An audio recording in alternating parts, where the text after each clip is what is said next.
नमस्कार, स्वागत है आपका। आप देख रहे हैं आज तक, आपके साथ हूं मैं नेहा बातम। पूरा देश कोरोना के खिलाफ जंग लड़ रहा है, लेकिन कुछ लोग लापरवाही से महामारी की इस मुश्किल को और ज्यादा बढ़ा रहे हैं। संक्रमण के खतरे और लगातार खराब होते हालात के बीच कुछ ऐसे लोग भी हैं जो कोई सबक सीखने को अब भी तैयार नहीं है।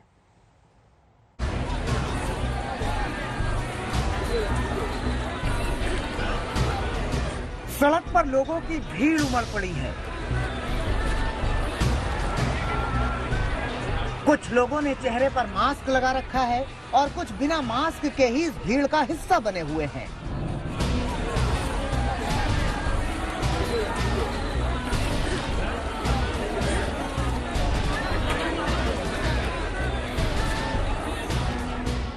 कोरोना के इस संकट काल में हैरान और परेशान करने वाली ये तस्वीरें गुजरात के कच्छ जिले की हैं, जहां के मंडावी इलाके में मुस्लिम धर्मगुरु की मौत के बाद उनके जनाजे में सैकड़ों लोग एक साथ इकट्ठा हो गए।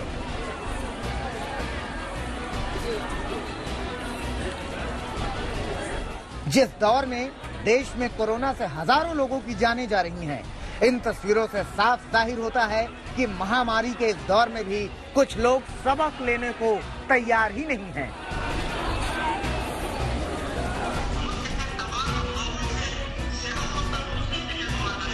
कुछ ऐसे ही लापरवाही की तस्वीरें फरीदाबाद के बल्लभगढ़ से भी सामने आईं, जहां कोरोना गाइडलाइंस को पूरी तरह से ताक पर रखकर सैकड़ों लोगों ने मस्जिद में एक साथ नमाज पढ़ी। पुलिस को सूचना मिली तो मस्जिद पर छापा मारा और फिर मौलवी के खिलाफ केस दर्ज कर लिया गया। सरकार ने लॉकडाउन लगा रखा, सब कुछ बैन है, लेकिन ये पता नहीं एक दो आदमी करके वहाँ पे इकट्ठे कर लिए मस्जिद में। तब हमारे को माइक की आवाज़ सुनाई दी तो हम मस्जिद के अंदर गए। हमने देखा वहाँ काफ़ी आदमी इकट्ठे हैं। तो तब इनकी नमाज चल रही थी और वो माइक में बोल रहा था, जो इसका मौलवी है मस्जिद का। तो हमने उनको बंद करवाया वहाँ पे और उनको मस्जिद खाली करवाई और मौलवी के खिलाफ जो हमने एफआईआर की है। कोरोना की आफत के बीच फरीदाबाद में लापरवाही का ये आलम तब है जब हरियाणा में 10 तारीख तक के लिए लॉकडाउन लगाया गया है, लेकिन ऐसे लोगों की वजह से लॉकडाउन जैसे कदम भी कारगर कैसे साबित होंगे। कोरोना के खतरे के बीच भले ही तमाम राज्यों में पाबंदियों का दौर जारी है, लेकिन लोग हैं कि मानने को तैयार ही नहीं।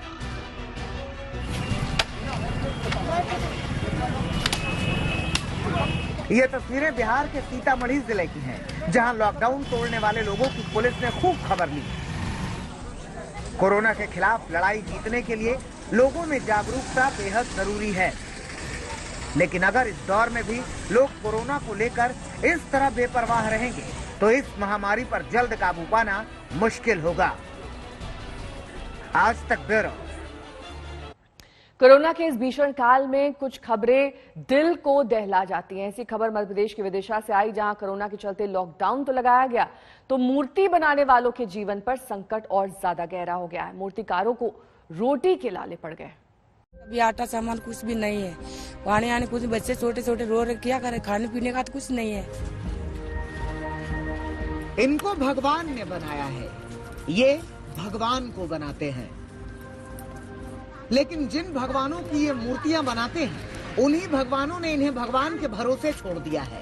न रहने को घर है, न खाने को खाना, पतीली खाली है, चूल्हा ठंडा है, लॉकडाउन है, धंधा मंदा है, तड़प रहे हैं, नमक रोटी को तरस रहे हैं, रो रहे हैं, हाँ भूखे सो रहे हैं। ये कोरोना के बैठने के बाद तो हर समस्या आ रही है कि नहीं खाने का, नहीं पीने का, नहीं भूखे एकदम।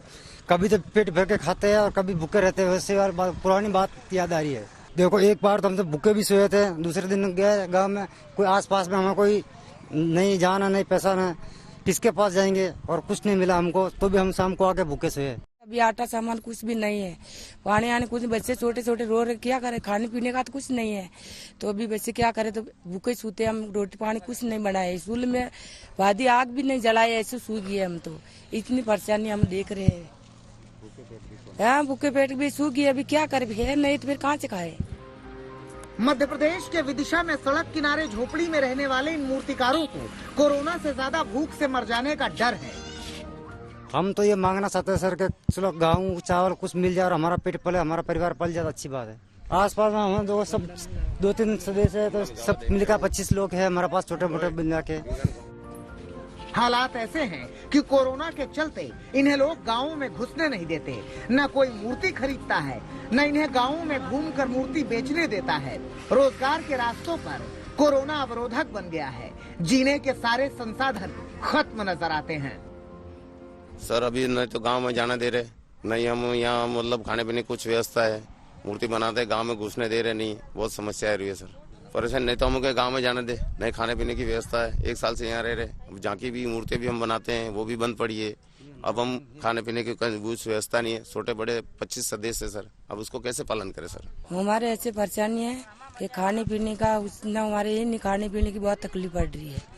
अभी पैसे ऐसे हमारे पास ही भी नहीं है, तो अभी हम गांव में मूर्ति बेचने के जाएंगे तो हमारे परमिशन जाने देते नहीं, रोक लग रखा कि मत जाओ बेचारे वापिस आते हैं। बच्चे को मार पीट करते कि मत जाओ, हमारे अंदर में मत घुसो, मत जाओ, तो फिर वापिस आते हैं। अभी हमारे गांव में बेचने को जाते तो हमारे परमिशन सही है जाने का, गांव में बेच के धंधा पानी करके हमारे बाल बच्चे पाल के सकते, पेट भर सकते, ऐसा हमारे परमिशन बनना चाहिए।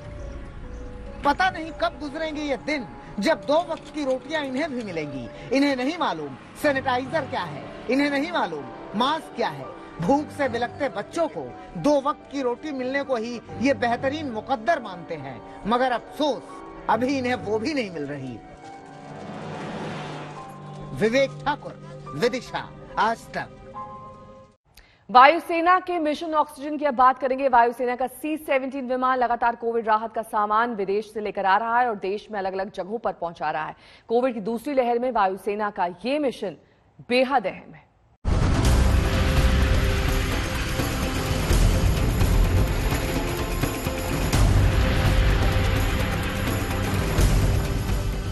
आधी रात से ज्यादा बीत चुकी है, लेकिन वायुसेना के हिंडन एयरबेस पर चहल पहल है। वायुसेना का ट्रांसपोर्ट एयरक्राफ्ट C-17 कोविड राहत के सामान लेकर इस एयरबेस पर लगातार आ रहा है। ये जंबो जेट ऑक्सीजन कंटेनर और ऑक्सीजन जनरेटर्स का भार आसानी से उठा सकता है। इस वक्त इजराइल के तेल अवीव से 3 ऑक्सीजन जनरेटर और 360 ऑक्सीजन कंसंट्रेटर हिंडन एयरबेस पर पहुंचे हैं। इजराइल से इस जहाज में बहुत अहम सामान लाया गया था, जिसमें 3 ऑक्सीजन जनरेशन प्लांट्स हैं और उसके अलावा और भी बहुत सारा सामान है, जैसे कि ऑक्सीजन कॉन्सेंट्रेटर्स। आपको बता दें कि ये जो ऑक्सीजन जनरेशन प्लांट्स पीछे हम देख सकते हैं कैसे जहाज में इनको बाहर निकालने की जो एक्सरसाइज है वो शुरू हो चुकी है। इन ऑक्सीजन जनरेशन प्लांट से 1 मिनट में 1000 लीटर तक का ऑक्सीजन जनरेट हो सकता है। इजराइल से कोविड राहत की वायुसेना की ये पहली फ्लाइट थी, लेकिन इजराइल ने भरोसा दिया है कि ये आखिरी नहीं होगी। Last year we were very lucky that India was generous enough to offer us personal protection equipment and masks and things like that at the very start of the pandemic, when we didn't have any of the personal protection equipment that was needed, and India was generous and opened up export to us. And so now we're bringing back equipment when we see that India is in crisis, and that's the way it is between friends. When a friend sees that a friend is in trouble, they come to their help. Covid की दूसरी लहर में आए संकट के बाद से वायुसेना युद्ध स्तर पर जुट गई है। वायुसेना के ये ट्रांसपोर्ट विमान युद्ध उपकरण, हथियार सिस्टम और सैनिकों को ऊंचाइयों तक पहुंचाते। पिछले साल युद्ध जैसी लद्दाख की परिस्थितियों में भारतीय सैनिकों को रसद और सामान पहुंचाने में इन विमानों का बड़ा रोल रहा। अब कोविड से मुकाबले का मिशन किसी युद्ध से कम नहीं है। 7 मई तक C-17 एयरक्राफ्ट से वायुसेना ने देश के भीतर 400 उड़ानें भरी हैं। इनमें 351 उड़ानों से कुल 4904 मीट्रिक टन के 252 ऑक्सीजन टैंकर पहुंचाए गए हैं। मध्य अप्रैल में वायुसेना का ये मिशन शुरू हुआ और बीते 20 दिनों में ये काफी तेजी से चल रहा है। कोविड संकट में वायुसेना के विमानों ने पूरे देश में जरूरी चीजें पहुंचाई हैं, चाहे भोपाल हो, चंडीगढ़ हो, पानागढ़ हो, इंदौर हो, रांची हो, आगरा हो जोधपुर हो, बेगमपेट हो या भुवनेश्वर, हर जगह इंडियन एयरफोर्स का C-17 विमान कोविड राहत सामग्री लेकर पहुंचा है। कोविड काल में पुणे, सूरत, रायपुर, उदयपुर, मुंबई, लखनऊ, नागपुर, ग्वालियर, विजयवाड़ा, बड़ौदा और दीमापुर में भी वायुसेना का ये विमान मददगार बनकर पहुंचा है। वायुसेना ने कोविड राहत सामग्री लाने के लिए 59 अंतर्राष्ट्रीय उड़ानें भी भरी हैं। इनके जरिए कुल 1233 मीट्रिक टन के 72 क्रायोजेनिक ऑक्सीजन कंटेनर, 1252 खाली ऑक्सीजन सिलेंडर लाए गए।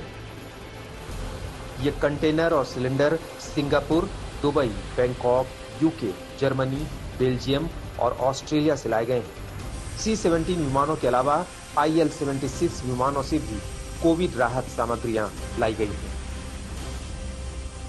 भारतीय वायुसेना ने ये एयरलिफ्ट ऑपरेशंस 16 अप्रैल के आसपास शुरू किए थे, लेकिन उस समय उनको भी अंदाजा नहीं था कि आने वाले दिनों में ये ऑपरेशन ठीक वैसे ही होंगे जैसा एक जंग की स्थिति में होते हैं।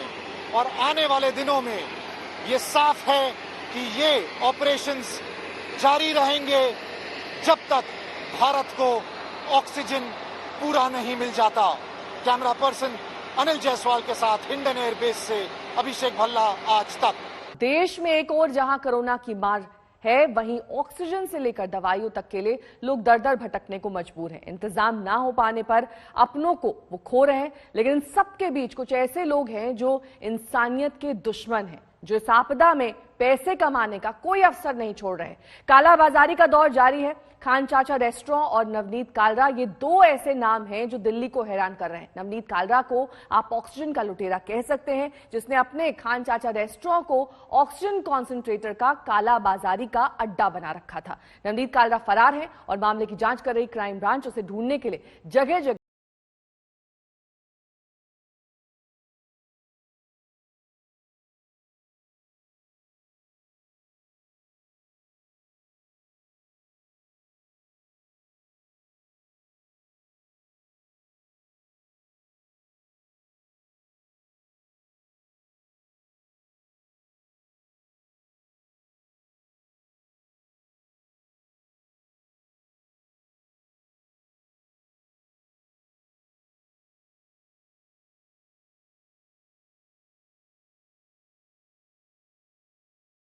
एक ओर ऑक्सीजन की कमी से दिल्ली की सांसें उखड़ रही हैं, तो दूसरी ओर ऑक्सीजन के लुटेरे इंसानियत को तार तार करने में जुटे हैं। महामारी और आपदा के वक्त इंसानों के हैवान बनने की इस कहानी का पर्दाफाश तब दिल्ली के पॉश खान मार्केट के खान चाचा रेस्टोरेंट में हुआ।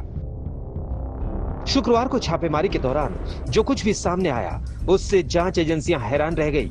मामला क्राइम ब्रांच को सौंप दिया गया, लेकिन पुलिस ऑक्सीजन कंसंट्रेटर्स की बरामदगी के मामले में मास्टरमाइंड नवनीत कालरा तक नहीं पहुंच पाई है। नवनीत कालरा खान चाचा रेस्टोरेंट का मालिक है। नवनीत कालरा की तलाश में दिल्ली समेत कई राज्यों में दिल्ली पुलिस ने रेड डाली है। सूत्रों के मुताबिक इलेक्ट्रॉनिक सर्विलांस में उसकी आखिरी लोकेशन हरिद्वार के आसपास पाई गई है।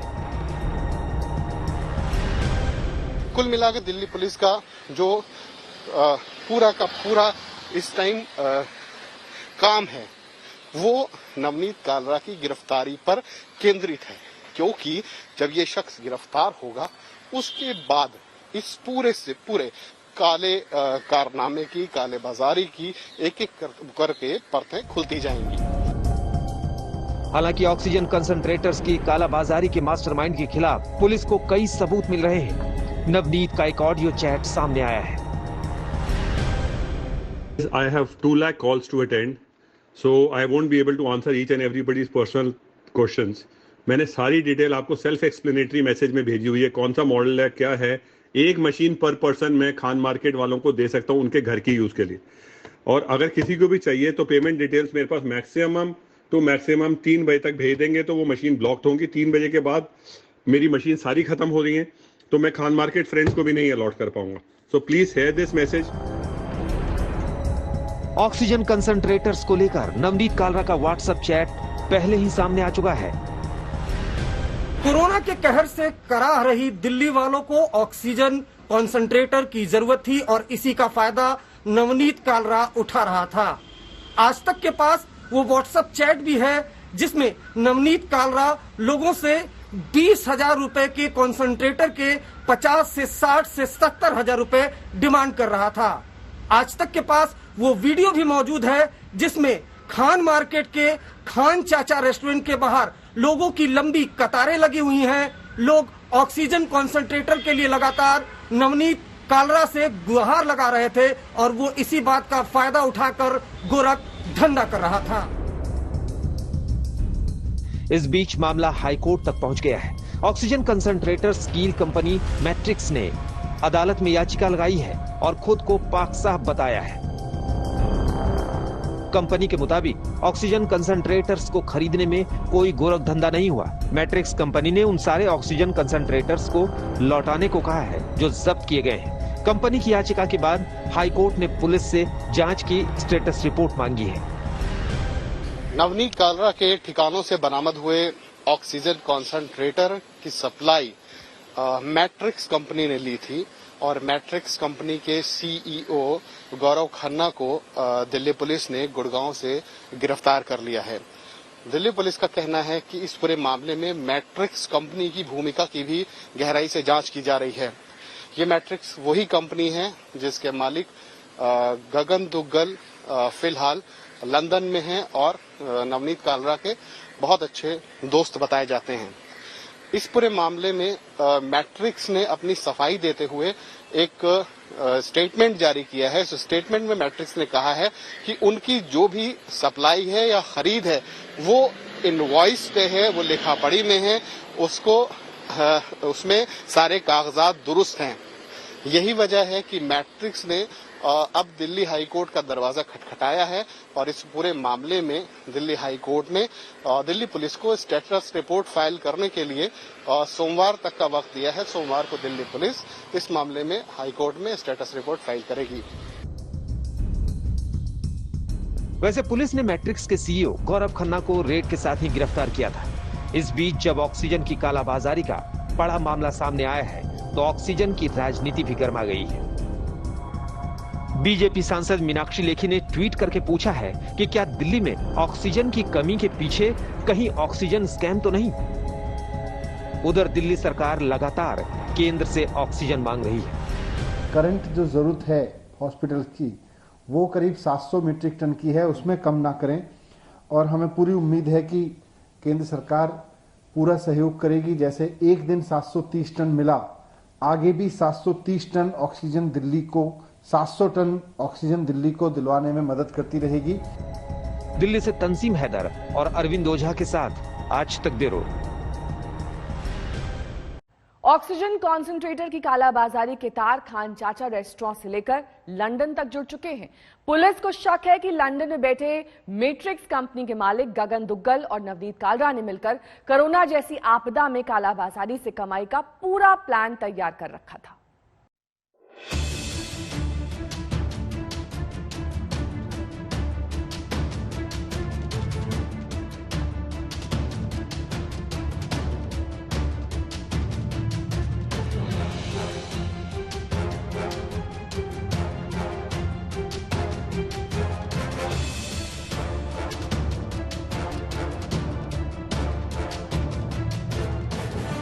दिल्ली के खान मार्केट का खान चाचा रेस्टोरेंट, इसी जगह को ऑक्सीजन के लुटेरों ने बना रखा था अपने काले कारोबार का अड्डा, जिसका मास्टरमाइंड है नवनीत कालरा।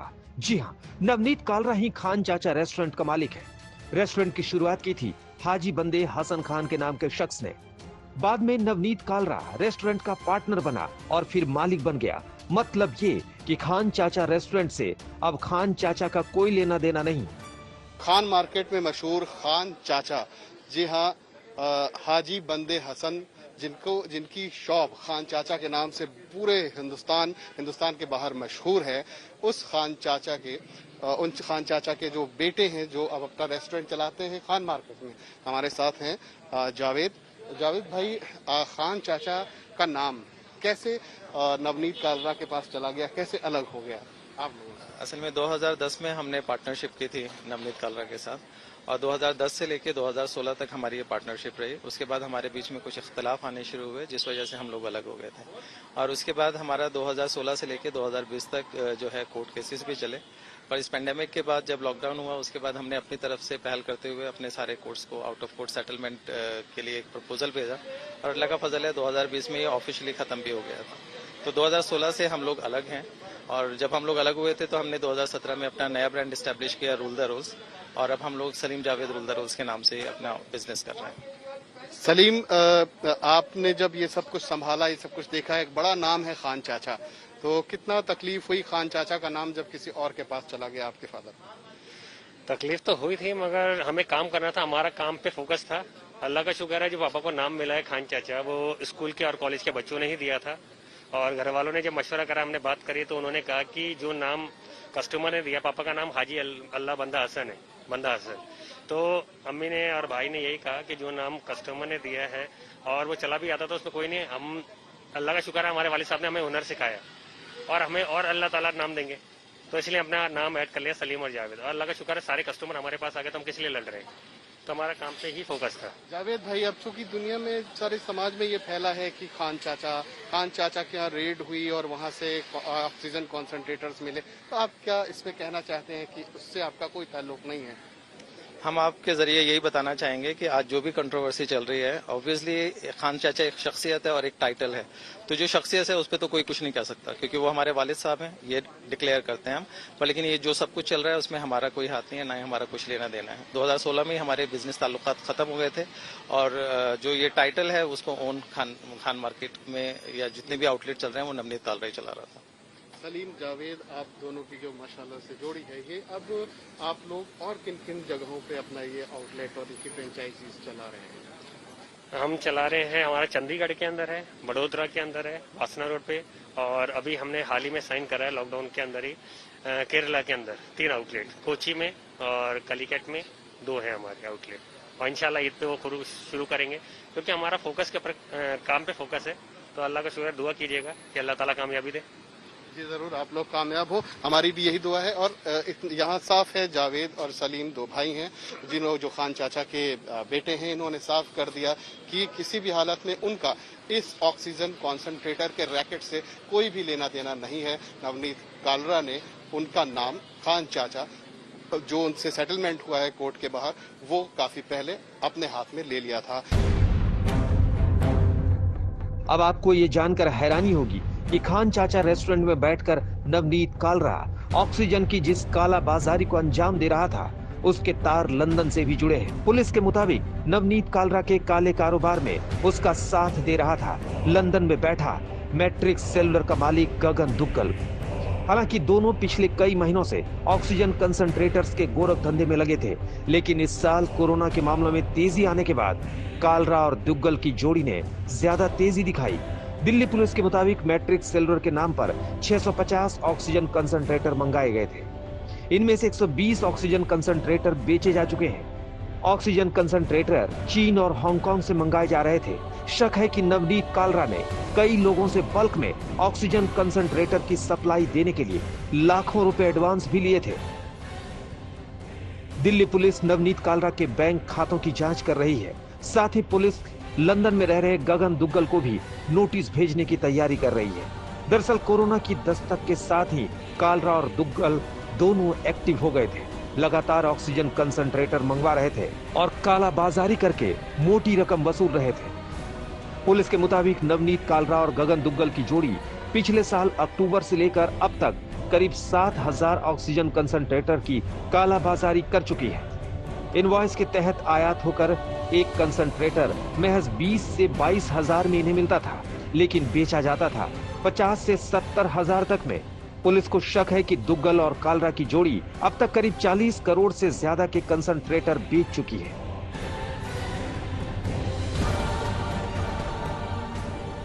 गगन दुग्गल लंदन में बैठा है और नवनीत कालरा फरार है। जब तक मास्टरमाइंड नहीं पकड़ा जाता, तब तक शायद ये खुलासा नहीं हो पाएगा कि ऑक्सीजन के लुटेरों ने कितनी गहराई तक और कहां-कहां अपनी पैठ बना रखी थी। अरविंद ओझा और तंसीम हैदर के साथ आज तक ब्यूरो। देश में जहां भी कोरोना संक्रमण है वहां लोग ऑक्सीजन और रेमडेसिविर जैसी दवाओं की किल्लत झेल रहे हैं। यही वजह है कि इनकी जमकर कालाबाजारी हो रही है। पुलिस लगातार छापेमारी कर रही है। इस काले धंधे का पर्दाफाश हो रहा है, फिर भी कालाबाजारी का यह सिलसिला थमता नहीं दिख रहा।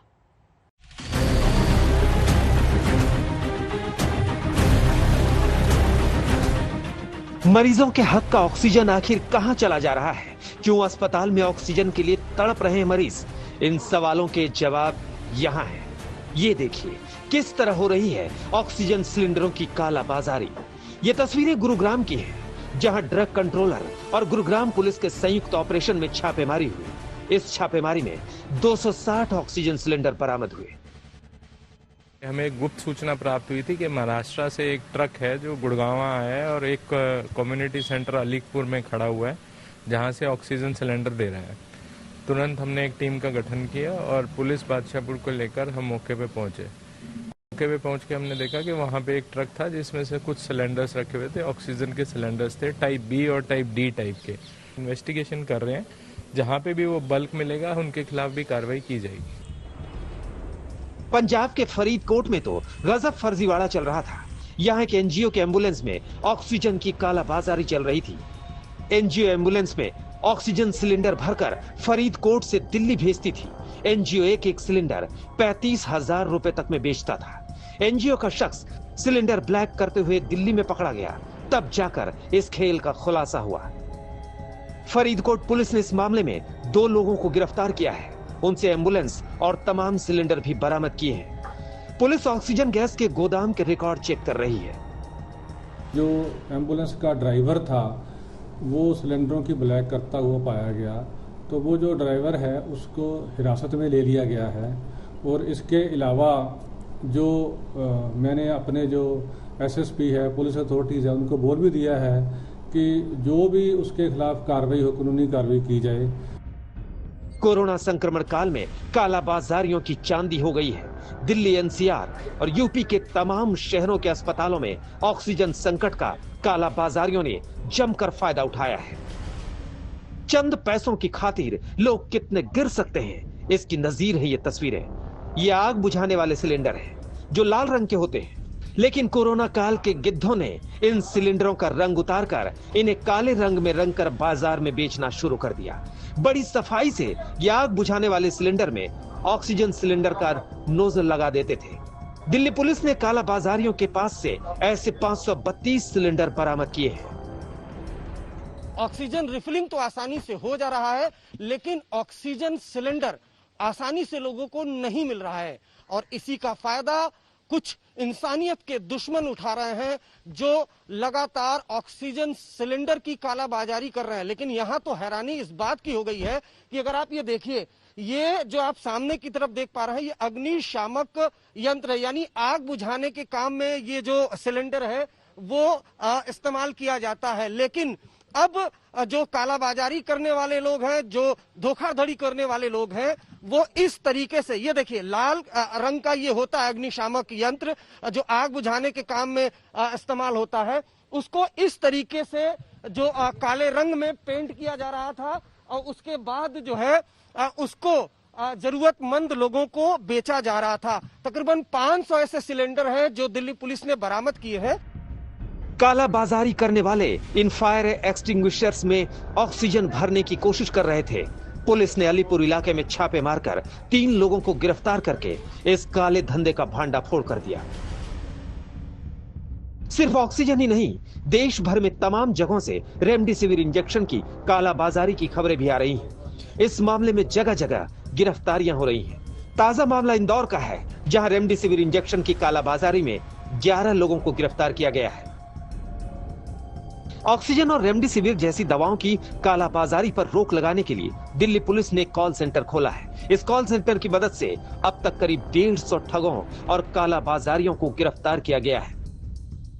कोरोना संक्रमण काल में पैसे के पीछे पागल लोगों की ये बेहद घिनौनी कारस्तानी सामने आई है। गाजियाबाद में जहां इस्तेमाल किए गए दास्तानों को फिर से पैक करके बेचने का धंधा फल फूल रहा था, पुलिस ने गाजियाबाद के ट्रॉनिका सेंटर में चल रहे इस धंधे का पर्दाफाश किया, साथ ही 3 लोगों की गिरफ्तारी भी की है। फरीदकोट से प्रेम पासी, गाजियाबाद से मयंक के साथ अरविंद ओझा, दिल्ली आज तक।